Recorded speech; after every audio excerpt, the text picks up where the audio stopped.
오늘 같이 이제 나누시려고 하는 것은 예수님의 메시아에 대해서, 예수님께서 하나님이심에 대해서 지난주에 우리가 나눌 때에는 예수님 스스로가 어떻게 말씀하셨는지 우리가 함께 나눴었는데, 이제 오늘은 그 예수님의 제자들로 구성되어 있는 이 초대교회의 신앙 고백, 초대교회의 신앙 고백을 통해서 예수님이 누구신지 어떻게 이해하셨는지, 첫 번째는 예수님이 예수님 스스로에 대해서 얘기한 걸 통해서 보았고, 이제 우리 두 번째는 초대교회 성도들의 신앙 고백을 통해서 우리가 한번 나누려고 원하는데요. 우리가 예수님을 바로 보지 못하면, 우리가 잘 아는 제자 중에서 가룟 유다가 있지 않습니까? 가룟 유다가 얼마나 열심히 많아요. 근데 왜 가룟 유다가 예수님을 팝니까? 욕심이 많아서?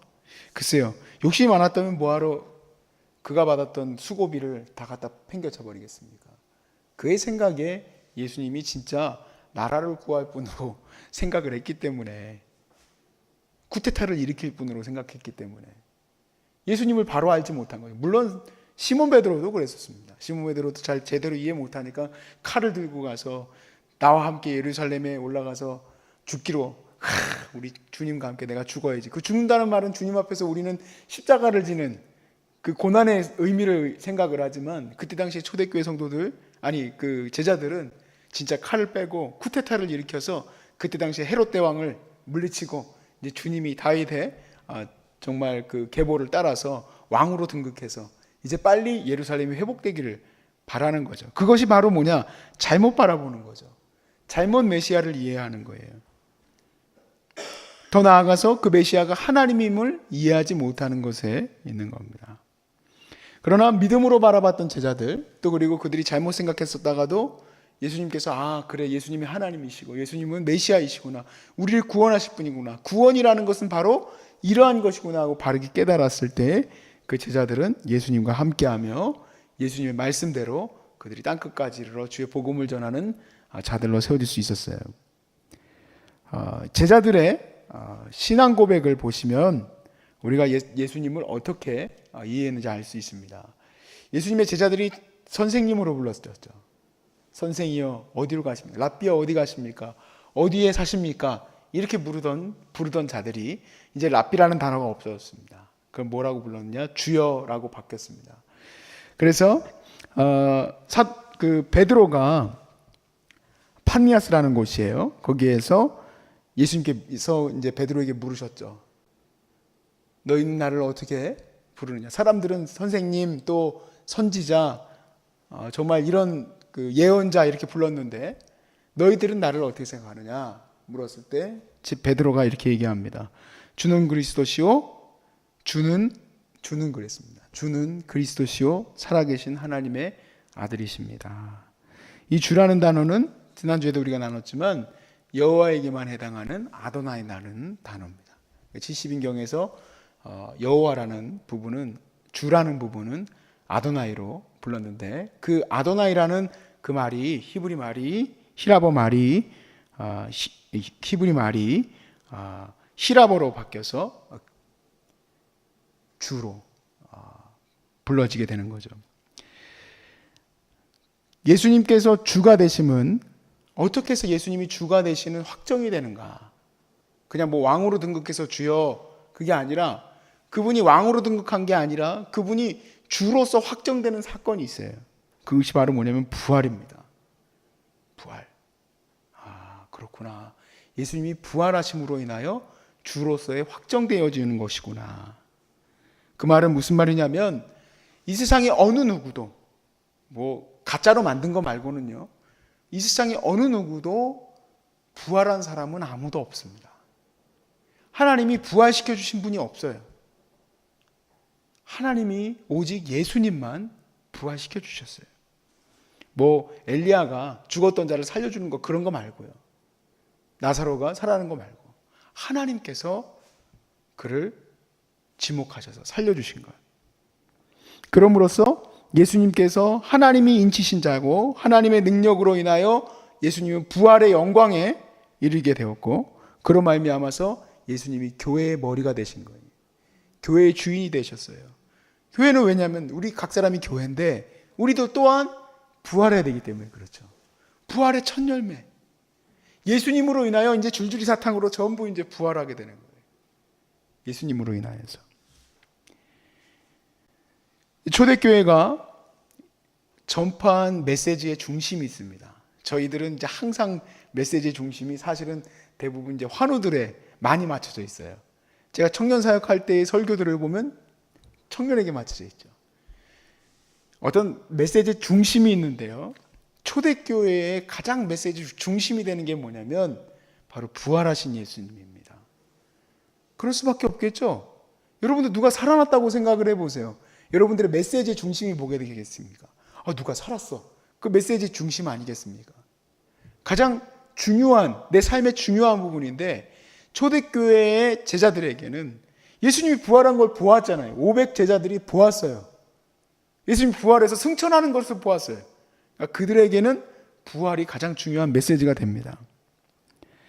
그리고 그 부활하신 예수님이 무엇을 말하는가, 이게 이제 중요한 뭐라고 그럴까, 이해가 돼요. 뭐 그냥 밑도 끝도 없이 부활해서 세상을 구원하러 나타났다, 그게 아니잖아요. 예수님이 부활하신 것은 무엇을 위한 것인가? 바로 우리와 같은 죄인들을 위해서 예수님이 십자가에서 죽으신 피로 말미암아 우리가 죄 사함을 얻게 되는 속죄 제사의 완성이시다. 속죄 제사의 완전. 예수님은 희생 제물로 드려주셨고, 그리고 그분은 말씀대로 죽으시고 부활하셨다는 거예요. 그리고 실제로 그 소문은 이미 예루살렘 곳곳에, 그리고 디아스포라 유대인들에게까지도 이미 나 있던 상태입니다. 물론 그건 소문일 뿐이죠. 실제로 그들에게 그것이 어떻게 다가왔을까? 사실 지금에는 베드로의 설교와 같이 설교 한 편에서 2,000명 회개되는 역사 일어나기는 어렵습니다. 왜냐하면 이거는 이미 예수님이 3년 동안 공생애를 했기 때문에 사람들 속에 항상 이슈가 뭐가 있을까요? 야, 사람이 살아나는데, 사람이 병이 났는데, 여러분도 그렇지 않습니까? 병이 난다고 뭐 어딘들 안 가겠습니까? 소중한 사람들 요즘에 소문이 많이 났어요. 물론 아직 선생님이 없어서 이렇게 왔다 갔다 어떻게 하나 그렇게 하고 다시 돌아가는 분들이 많이 있지만, 그래도 전화가 계속 와요. 심지어 사람의 이런 삶 속에서도 그냥 조그만 하나, 물 하나 가지고도 이렇게, 정말 오늘 정선에서부터 왔지 않습니까? 어젠가요? 엊그저께인가요? 구미에서도 오고 그러지 않습니까? 예수님 소문이 안 났겠어요. 3년 동안 예수님 소문이 이제 베드로의 설교 한 편으로 인하여서 3,000명, 2,000명 그냥 막 돌아오는 겁니다. 하나님 앞으로 다시 다 돌아오는 거예요. 그 이유는 그들이 알아요. 예수님이 십자가에 못 박혀서 죽었었다는 것을 알아요. 그 사람이 대단한 이슈였고, 그분이 선지자 아닌가? 그분은 정말 좋은 선생님 아닌가? 그분이 뭔가 할 수 있지 않을까? 그런데 십자가에서 죽으셨단 말이에요. 그런데 베드로가 설교를 하는 겁니다. 그분이 살아나셨다 얘기해요.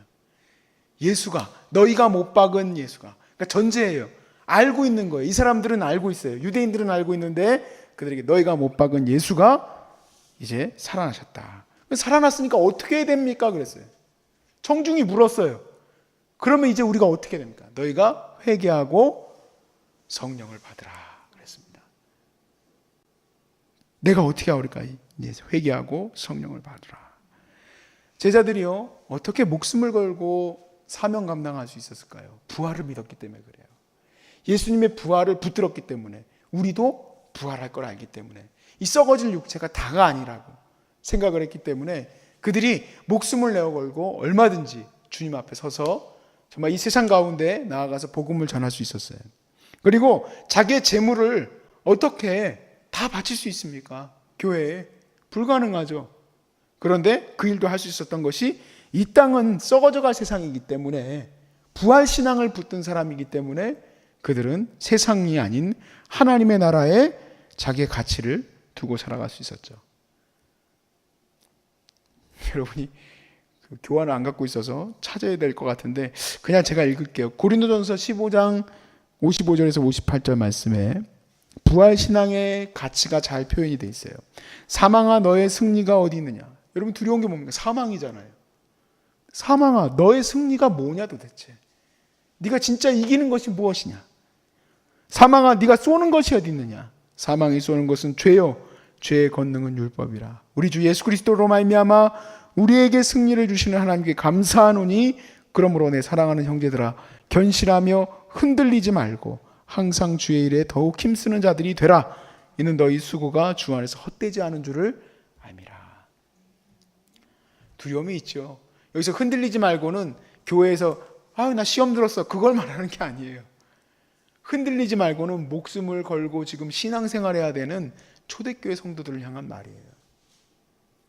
순교하고자 하는 마음, 그렇게 흔들림 없는 믿음 안에 서 있을 수 있었던 것, 우리가 당장에 봤을 때는 생명을 위협받고 어려움 가운데 있는 것처럼 보이지만 아니다.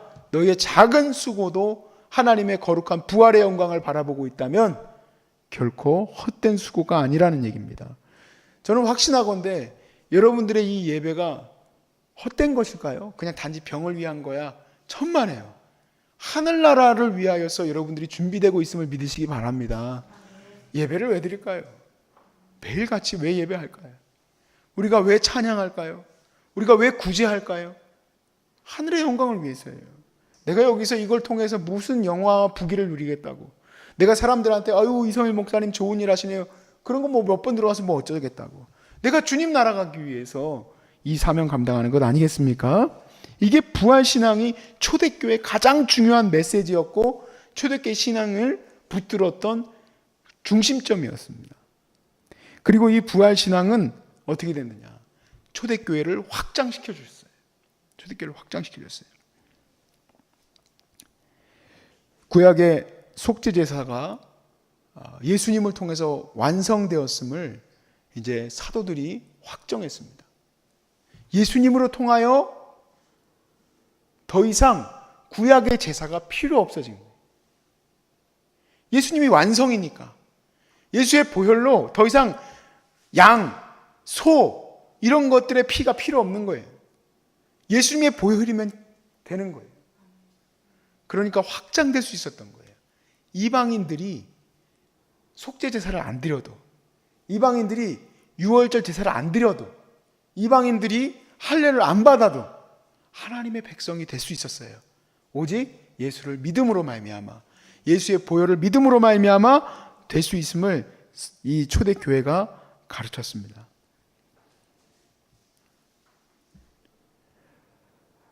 초대교회가 처음에는 예수님의 보혈로 인하여 자기들이 얼마나 큰 은혜를 입었는지, 또 회개의 은혜, 예수님으로 말미암아서 자신들이 이제 참된 신앙인으로 세워질 수 있었음을 먼저는 유대인들 공동체가 그것을 기뻐했었어요.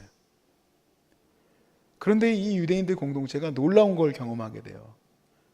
예수님의 보혈로 인하여서 그들이 성령의 충만함을 받았는데, 그러나 그들이 아직까지는 다 유대의 전통을 따라서 제사를 드리고, 또 유대의 전통을 따라서 할례 받은 자들이 가득 있고 했었던 상태였습니다. 근데 사건이 일어났어요. 베드로를 통해서 보게 됐습니다. 이방인 고넬료가 성령을 받는 역사가 일어난 거예요. 어떻게 하나님이, 우리가 믿고 있었던 그 여호와, 그 하나님이 성령을 보내주셨냐, 이 얘기예요. 고넬료에게. 예수 믿으니까, 예수 믿고 회개하니까, 우리가 양 들여서 회개하듯이 예수 믿고 회개하니까 성령이 임하셨단 말이에요. 그러니까 이제 깨닫기 시작했어요. 그런데 당시 헬라파 유대인들이 예수님을 전하면서 쭉 북쪽으로 올라가기 시작했는데, 가면서 그냥 가는 게 아니라 예수님을 전하기 시작했는데, 이 사람들이 이방인들에게도 복음을 전했어요. 근데 이방인들이 예수 믿고 성령 받는 일이 정말 많이 일어난 거예요. 그래서 안디옥에 있던 교회가 이런 일이 일어났다고 예루살렘 교회에게 부탁을 했어요. 좀 와서 이게 무슨 일인지 좀 조사 좀 해줘라. 이걸 어떻게 될지 모르겠다. 그래서 보낸 사람이 누구냐? 바나바예요. 바나바가 안디옥에 갔는데 자기의 그 정말 투철한 믿음과 신앙과 겸손한 마음, 인격으로는 그들을 가르칠 수가 없어요. 누굴 찾았냐? 바로 사울, 바울이라 불리게 되는 이 사울. 그의 해박한 지식과 그의 구약을 뚫고 있는 그 모든 성경적 지식을 통해서 얼마든지 이걸 가르칠 수 있겠구나. 그래서 바울을 불렀어요. 그래서 바울이 가르치기 시작했습니다. 하나님은 왜 그들에게 성령을 부어주셨을까? 사도행전 11장 16절에서 18절 말씀에 사도 베드로가 고넬료의 사건을 통해서 이렇게 얘기를 해요. 내가 주의 말씀에 요한은 물로 세례를 베풀었으나 너희는 성령으로 세례를 받으리라 하신 것이 생각났노라. 그런즉 하나님이 우리가 주 예수 그리스도를 믿을 때에 주신 것과 같은 선물을 그들에게도 주셨으니 내가 누구에게 하나님을 능히 맡겠느냐 하더라. 그들이 이 말을 듣고 잠잠하여 하나님께 영광을 돌려 이르되 그러면 하나님께서 이방인에게도 생명 얻는 회개를 주셨도다. 우린 당연히 생각하는 이것을 초대교회는 처음으로 놀랍게 여겼었습니다. 19절부터 21절까지의 말씀에 그때 스데반의 일로 일어난 환란으로 말미암아 흩어진 자들이 베니게와 구브로와 안디옥까지 이르러 유대인에게만 말씀을 전하는데 그 중에 구브로와 구레네 몇 사람이 안디옥에 이르러 헬라인에게도 말하여 주 예수를 전파하니 주의 손이 그들과 함께 하심에 수많은 사람이 믿고 주께 나오더라.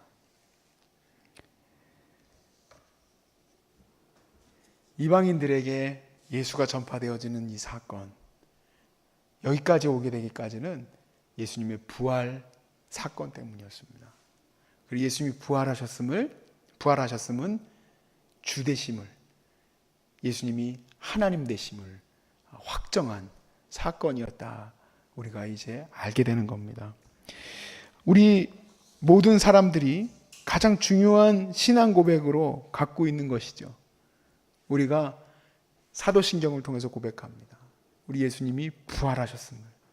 우리 예수님이 단지 저 음부에 갇혀 계시는 것이 아니라 다시 살아나셨음을 우리는 고백합니다. 근데 이것은 그냥 그렇구나 하고 묻혀질 것이 아니라 내 진짜 신앙이 돼야 됩니다. 생명이 누구에게 있는가? 하나님에게 있고 영원한 생명을 하나님이 우리에게 허락하신 줄로 믿습니다. 그래서 그것을 붙드시고 여러분 오늘도 승리하실 수 있기를 주의 이름으로 축복합니다. 아멘.